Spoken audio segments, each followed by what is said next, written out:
Hey, do quantum, do quantum, do quantum, do quantum. I have a presentation with do quantum tomorrow. It's a research symposium. It's with do quantum and math quantum. Math quantum is funded by the National Science Foundation. That's really cool.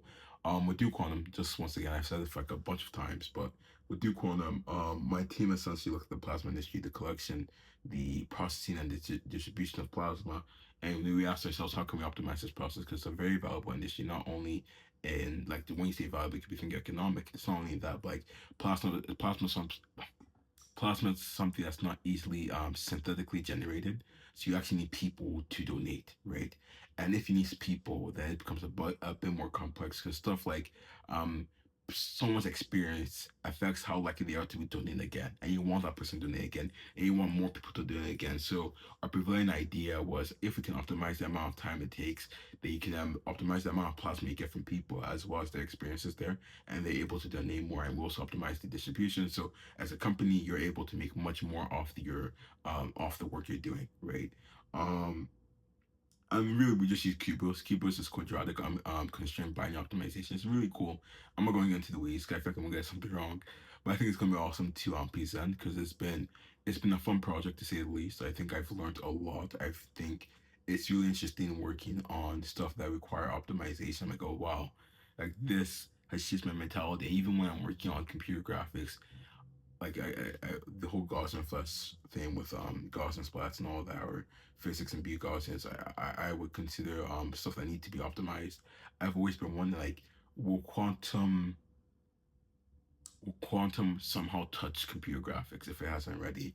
I think that would be really awesome because that would make me a one of 7 billion people, or I guess 8 billion, like a very small percentage who's able to have like both, experience in both. Um, Is that the case? Not really right now. But I think it's just interesting in general. But for the presentation, I don't think I'm too nervous. With my experience with poster presentation, I think I've done about two or three now.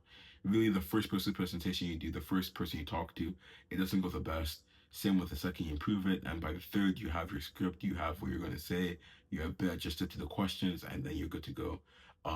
With a team, I think it's a bit easier because with a team, there's already an implied structure. There's already a structure given by the poster format. You can kind of just pick it up. I think our topic is something where that's actually interesting. I wonder if it's going to be something where the people there are much more interested in the technical details of what we did, or if they're more so interested in the research direction itself. Like, oh, is this something actually worthwhile? I think we're well suited to answer both. We have people who are very good at Cubos, which is what we use, and we have people who are more so understanding of the plasma industry. So we should be good for those. I think it's more so just shaking out the jitters, if that's a phrase. Overall, though, I'm excited. Really cool work that's been done. I do think it's a promising research direction, not only in just like optimizing plasma, but in optimizing other industries. Like even with plasma donation, right? Let me take a step back.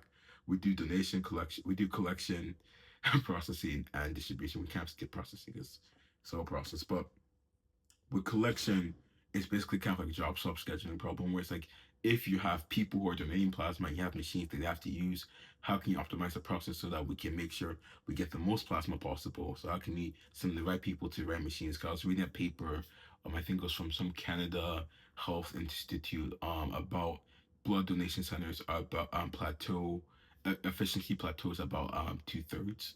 So that means like this the optimal machine to donor ratio, the optimal machine to donor assignment is not being met, right? So how can we reach that assignment? Because if you can do that, you have a much higher throughput of plasma.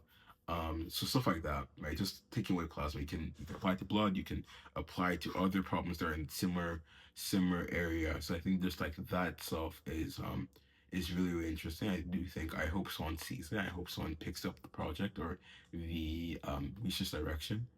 I hope I also just get to learn more about plasma and make more connections in the industry because I think quantum is something that's definitely it's something that's definitely going to become more use, especially as the industry grows. I think we're still in the NISQ.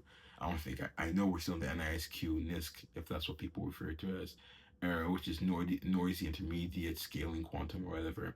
Um, and once we start moving out of that area, which I think maybe 10, 15 years, you're going to see much more. use and applications of quantum computing, I think just having the knowledge, having the connections, having that ecosystem is something that'll be very beneficial to myself and my peers. So that's another reason I'm really excited. But besides that, I have nothing else to say. So have a great day.